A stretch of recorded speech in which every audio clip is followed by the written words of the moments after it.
Pohon bodhisattva mulai bergetar menyebabkan tanah di bawahnya menunjukkan beberapa retakan yang memancarkan cahaya misterius. Pohon itu secara perlahan tenggelam ke dalam perut bumi.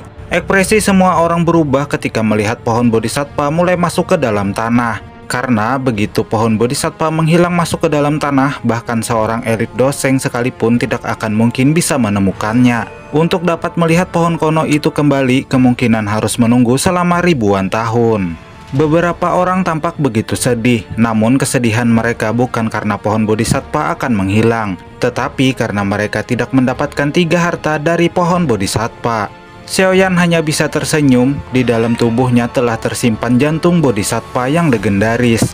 Tetapi Xiaoyan masih belum menyempurnakannya. Begitu dia benar-benar menyempurnakannya, maka dia akan dapat menerobos ke ranah doseng. Xiaoyan menatap ke arah pohon bodhisattva dan bergumam, "Saudara bodhisattva, terima kasih banyak. Semoga kita akan bertemu lagi di masa depan." Pohon bodhisattva akhirnya benar-benar menghilang. Panggung wilayah kono tampak seperti tempat kosong yang tidak menarik untuk didatangi. Xiaoyan hanya bisa menghela napas ketika melihat pohon bodhisattva benar-benar menghilang.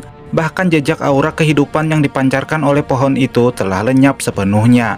Lalu ketika Xiaoyan akan mengajak kelompoknya pergi dari tempat itu, tiba-tiba saja ruang di sekitar mereka menunjukkan perubahan yang aneh. Mereka semua seperti terkurung di dalam penghalang yang misterius. Rupanya tempat itu telah dibatasi oleh segel ponik langit milik Jiopeng. Sementara Honyu, dia segera memecahkan batu giok di tangannya untuk memanggil ahli dari klan Hun.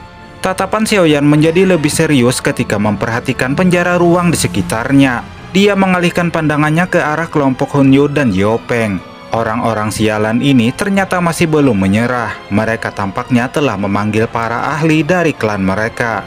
Xiaoyan melirik Sun Er yang ada di sampingnya. Kita tidak bisa membiarkan mereka berhasil. Xiaoyan segera membentuk segel di tangannya. Sebuah lingkaran api muncul dan dari dalamnya keluar naga api yang langsung meluncur menuju kelompok Honyu dan Jiopeng. Naga api itu meluncur dengan ganas menunjukkan beberapa retakan ruang dan memancarkan suhu yang sangat panas. Tetapi sebelum naga itu menghantam Honyu dan Jiopeng, sebuah tangan raksasa muncul menangkap naga api itu dan menghancurkannya. Sebuah suara muncul dari kekosongan yang berkata, "Honyu, aku tidak menyangka bahwa kamu tidak bisa menghabisi bocah dari klan Xiao itu." Sebuah retakan ruang muncul di langit. Dari dalamnya memancarkan aura yang sangat menakutkan. Aura semacam ini hanya bisa dilepaskan oleh seorang elit banseng. Suara batuk tua perlahan terdengar, bersamaan dengan sosok tua keluar dari retakan ruang dan muncul di hadapan semua orang. Orang tua ini bernama Guyo, seorang ahli banseng yang dikenal sebagai Tianzun kedua di Aula Jiwa.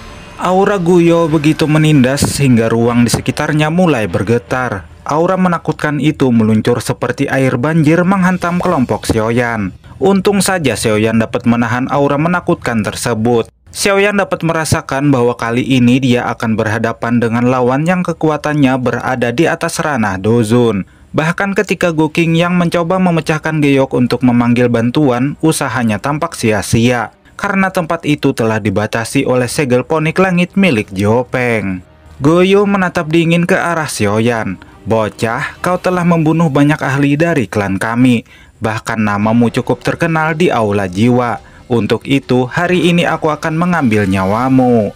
Orang tua bertongkat tengkorak itu perlahan maju ke depan sembari memberikan tekanan seorang banseng yang sangat kuat. Sun Er segera berdiri di depan Xiaoyan. Dia menyalakan api kaisar emas di tangannya, dan aura menakutkan dari api itu meluap melindungi mereka. Hantaman kedua aura kuat itu membuat langit bergetar seakan-akan akan runtuh, dan retakan udara yang tak terhitung jumlahnya muncul di langit. Goyo tampak terkejut ketika melihatnya. Tidak kusangka gadis kecil sepertimu dapat mengendalikan api surgawi peringkat keempat. Goyo melambaikan tongkatnya ke udara kosong. Dalam sekejap langit mulai dipenuhi oleh kabut hitam pekat. Dari dalamnya muncul sosok raksasa bernama Raja Kerangka Kegelapan. Makhluk dewa jahat setinggi puluhan kaki. Sosok raksasa ini tercipta dari doki dan jiwa-jiwa jahat. Sosok raksasa itu bergerak dengan cepat menuju kelompok Xiaoyan. Semua orang di kelompok Xiaoyan segera menggunakan kekuatan mereka ke batas maksimal. Setelah mengamati situasinya, Xiaoyan memberitahu Sun Er dan yang lainnya. Untuk dapat mengalahkan Goyo, setidaknya aku menggabungkan seluruh api surgawi yang kumiliki untuk membentuk sebuah teratai api menakutkan yang bahkan seorang Banseng harus mewaspadainya. Namun untuk dapat menggabungkan 4 jenis api surgawi dan api biasa memerlukan beberapa waktu. Kuharap kalian bisa menahan orang tua itu untukku. Semua orang mengangguk setelah mendengar instruksi dari Xiaoyan. Tampak para ayang Xiaoyan segera terbang ke udara. Mereka bekerja sama menyerang sosok raksasa yang datang mendekat. Xiao Yixian mencoba menyerang dengan racun miliknya. Namun tampaknya serangan itu tidak memberikan kerusakan sedikit pun pada sosok raksasa. Sementara Cailin, gadis cantik ini dengan gagah berani muncul di hadapan makhluk jahat itu. Dia melepaskan serangan pedang 7 warna ke arah sosok raksasa tersebut. Namun, serangannya juga tidak memberikan kerusakan sedikit pun. Sedangkan Sun Er, dia melepaskan aura api kaisar emas dari tubuhnya dan membentuk segel di tangannya. Dalam sekejap, beberapa pilar api muncul mengelilingi sosok raksasa, sehingga membuat sosok raksasa itu terjebak di dalamnya. Aura panas dari api surgawi dengan kejam membakar sosok raksasa itu. Di sisi lain, Xiaoyan segera mengeluarkan 4 jenis api surgawi di depan tubuhnya. Keempat api surgawi itu memancarkan aura yang sangat panas. Tanpa membuang waktu, Xiaoyan segera memusatkan penggabungan 4 jenis api surgawi pada satu titik. Goyo melambaikan tongkat tengkorak miliknya dan membentuk segel aneh di tangannya. Tiba-tiba saja sosok raksasa yang berada di dalam formasi api emas tampak mengeluarkan energi gelap yang menakutkan dan menyebar ke segala arah. Energi gelap ini terbentuk dari jiwa yang tak terhitung jumlahnya. Energi gelap menyebar membungkus pilar api dan menciptakan beberapa ledakan sehingga membuat pilar api itu menghilang. Meskipun Sun Er telah menggunakan api kaisar emas, dia tetap saja kewalahan ketika menghadapi Goyo yang merupakan seorang elit Banseng. Goyo menatap Sun Er dan berkata, "Gadis kecil, bagaimanapun juga kamu hanyalah seorang ahli di ranah Dozun. Jadi, kamu tidak akan bisa mengeluarkan kekuatan penuh dari api kaisar emas." Namun Sun Er hanya tersenyum. "Aku tahu hal itu, tapi tugasku telah selesai." Gadis itu menghilang dari tempatnya. Di saat yang sama, Xiaoyan melangkah maju ke depan. Di tangannya terbentuk api teratai 5 warna. Teratai api itu mengeluarkan aura yang menakutkan, menyebabkan ruang di sekitarnya berubah. Goyo menatap teratai api itu dan tertawa. "Jadi ini hasil penggabungan api surgawimu. Semoga saja seranganmu tidak mengecewakan orang tua ini." Senyum dingin tampak di wajah Xiaoyan. "Tenang, aku tidak akan mengecewakanmu." Teratai api 5 warna di tangannya mulai berputar, menyebarkan beberapa gelombang energi menakutkan. Xiaoyan segera menyuruh Sun Er dan yang lainnya untuk mundur. Kekuatan penghancur dari teratai api 5 warna sangatlah menakutkan. Bahkan aku sendiri tidak akan bisa menahannya jika berada terlalu dekat. Sun Er dan yang lainnya segera mengangguk. Secara alami, Sun Er dapat merasakan kekuatan menakutkan dari teratai api yang ada di tangan Xiaoyan. Mereka semua mundur ke tempat yang cukup jauh dari lokasi pertarungan. Goyo menatap ke depan dan berkata, "Xiaoyan, tampaknya ini adalah pertama kalinya kamu melawan seorang elit Banseng. Jadi hari ini aku akan menunjukkan kepadamu seberapa besar perbedaan antara Dozun dengan Banseng." Xiaoyan tersenyum dan langsung melepaskan teratai api 5 warna di tangannya. Api teratai itu bergerak dengan cepat memberikan beberapa retakan ruang. Gelombang demi gelombang energi menakutkan dilepaskan oleh teratai api tersebut. Sementara sosok Raja Kerangka Kegelapan segera mengeluarkan kabut hitam dari tubuhnya. Kabut hitam itu tercipta dari jiwa-jiwa yang tak terhitung jumlahnya. Mereka berkumpul menjadi satu membentuk sebuah pelindung bernama armor 10.000 jiwa. Xiaoyan, orang tua ini ingin melihat apakah teratai api milikmu yang diremorkan sangat kuat akan dapat menghancurkan armor 10.000 jiwa milikku. Ketika teratai api menghantam armor 10.000 jiwa, waktu seolah-olah terhenti sesaat sebelum ledakan yang menggetarkan jiwa terjadi. Ledakan itu menyebabkan tanah dan langit bergetar. Energi menakutkan dari api surgawi menyebar ke segala arah. Retakan ruang yang tak terhitung jumlahnya menyebar di udara. Wajah Honyo, Jiopeng, dan kelompoknya tampak pucat ketika menyaksikan ledakan api yang menakutkan menyebar ke segala arah. Mereka semua tidak menyangka bahwa Xiaoyan mampu melepaskan serangan yang begitu menakutkan dengan kekuatan puncak Dozun perubahan ke-9-nya. Ledakan menakutkan dari teratai api Xiaoyan menyebabkan segel ponik langit milik Jiopeng runtuh, sehingga membuatnya muntah darah akibat terkena serangan balik. Xiaoyan berdiri di udara kosong. Ini adalah pertama kalinya dia bertarung melawan elit Banseng asli. Meskipun teratai api pemusnahan kuat, tetapi dia tahu betapa menakutkannya kekuatan seorang elit Banseng. Dia menatap tajam ke tengah badai api yang mulai menyebar. Tampak sosok Raja Kerangka Kegelapan masih berdiri tegak. Tampaknya sosok itu telah berhasil menahan serangan dari teratai api 5 warna. Namun tiba-tiba suara retakan terdengar dari armor 10.000 jiwa. Tubuh Raja Kerangka Kegelapan mulai runtuh menjadi kabut. Tampak Goyo memuntahkan darah dari mulutnya. Xiaoyan, kamu benar-benar memiliki beberapa kemampuan. Tidak mengherankan orang-orang yang kami kirim selalu kembali dengan kekalahan. Namun meskipun kamu telah melukaiku dengan serius, aku akan tetap mengambil nyawamu.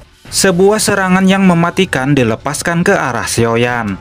Namun ketika serangan itu mendekat, sebuah cahaya putih muncul memblokir serangan itu. Tampak Goyo begitu terkejut ketika melihatnya. Dari kekosongan terdengar sebuah suara yang berkata, "Goyo, apakah kamu tidak malu menyerang generasi yang lebih muda darimu?" Tampak di belakang Xiaoyan muncul sebuah retakan ruang. Dari dalamnya muncul Yao Chen. Senyum tipis terlihat di wajah Xiaoyan ketika melihat kemunculan gurunya. Begitu juga Sun Er dan yang lainnya. Mereka akhirnya bisa menghela napas lega. Ekspresi Goyo begitu suram ketika melihat kedatangan Yao Chen. Bagaimanapun juga Yao Chen adalah seorang elit Banseng. Jika terjadi pertarungan di antara mereka, masih sulit untuk menentukan siapakah pemenangnya. Namun klan Hun tidak bisa dibandingkan dengan Papiliun Bintang Jatuh. Jadi dia memiliki kepercayaan diri untuk menekan Yao Chen. Ketika Goyo mengatakan itu, Sun Er segera terbang dan mendarat di samping Yao Chen. Ia berkata, "Klan Gu kami tidak takut denganmu jika kamu ingin bertarung dalam hal jumlah." Lalu tiba-tiba sebuah suara terdengar dari kekosongan dan berkata, "Tidak kusangka tempat ini begitu ramai." Sosok tetua Tong Xuan keluar dari ruang spasial. Xiaoyan tampak terkejut ketika melihatnya. Orang tua ini adalah tetua yang ia temui ketika berada di alam Gu. Tetua Tong Xuan tersenyum, "Xiaoyan, kita bertemu lagi." Lalu dia mengalihkan pandangannya ke arah Yao Chen. Ini pasti Yao Xunzi, orang yang saat itu namanya pernah mengguncang dataran tengah. Yao Chen tersenyum dan menangkupkan kedua tangannya. Tetua Tong Xuan lantas menanyakan apa yang telah terjadi. Lalu Sun Er dan Gu Qing yang menceritakan semua yang terjadi. Tampak wajah tetua Tong Xuan yang awalnya menunjukkan senyum kini menjadi lebih serius. Ia menatap Goyo dan berkata, "Rupanya klan Hun sangat begitu sombong. Kalian begitu berani menyerang generasi muda klan Gu milikku." Ekspresi Goyo tampak suram ketika melihat tetua Tong Xuan dan Yao Chen memandang ke arahnya. Kedua orang itu adalah elit Banseng. Dirinya mungkin tidak perlu takut terhadap Papiliun Bintang Jatuh, tetapi terhadap klan Gu, dirinya harus lebih berhati-hati. Hun Yu dan ahli dari klan Hun segera terbang ke belakang Goyo. Hun Yu bertanya, "Tetua Goyo, apakah kita harus memanggil ahli lainnya?" Goyo merenung sejenak. Dia melirik Hun Yu dan bertanya, "Apakah kau pernah melihat jantung Bodhisattva?" Hun Yu menggelengkan kepalanya. Wajah Goyo tampak suram ketika mendengarnya. "Kalau begitu, ayo kita pergi." Ekspresi Hun Yu tampak jelek ketika Goyo membuka celah spasial untuk membawa mereka pergi. Namun dirinya tahu bahwa situasi saat ini sangatlah merugikan mereka. Sebelum pergi, Goyo menatap tajam ke arah Xiaoyan dan Yao Chen. "Kalian berdua ingatlah, tidak ada satupun mangsa yang ingin aku tangkap bisa melarikan diri." Jiopeng dan kelompoknya tidak berani tinggal lebih lama di tempat itu. Setelah Hun Yu dan yang lainnya pergi, mereka dengan cepat pergi dari sana. Yao Chen tertawa dan menepuk bahu Xiaoyan. "Kamu memang luar biasa, bahkan dapat melukai seorang elit Banseng. Namun klan Hun cukup misterius. Oleh karena itu kita harus mempersiapkan diri untuk melawan mereka di masa depan." Sun Er mengangguk dan membenarkan kata-kata Yao Chen. Begitu juga tetua Tong Xuan yang ada di samping. Beliau mengangguk setuju. Tetua Tong Xuan melambaikan tangannya dan sebuah retakan ruang spasial muncul di langit. "Karena waktu sudah sangat larut, maka kami akan segera kembali. Semua anggota klan Gu segera mengikuti tetua Tongsuan, sementara Sun Er dia menjadi orang terakhir. Karena sebelum pergi dia harus memberikan senyuman indah kepada Ayang Xiaoyan. Setelah kelompok Sun Er pergi, Xiaoyan mengajak kelompoknya untuk kembali ke Pavilion Bintang Jatuh. Sesampainya di Pavilion Bintang Jatuh, Xiaoyan dan para ayangnya beristirahat selama seminggu penuh. Xiaoyan tidak langsung memurnikan jantung bodhisattva ketika tiba di Pavilion Bintang Jatuh. Dia harus berhati-hati dalam menyempurnakannya, dan tidak boleh ada kesalahan sedikit pun. Selama sebulan ini, Xiaoyan melakukan banyak persiapan untuk dapat meningkatkan peluangnya melangkah ke ranah Banseng. Bersamaan dengan itu, jika dia menyempurnakan jantung bodhisattva, maka dia bisa melanjutkan menerobos ke ranah Doseng.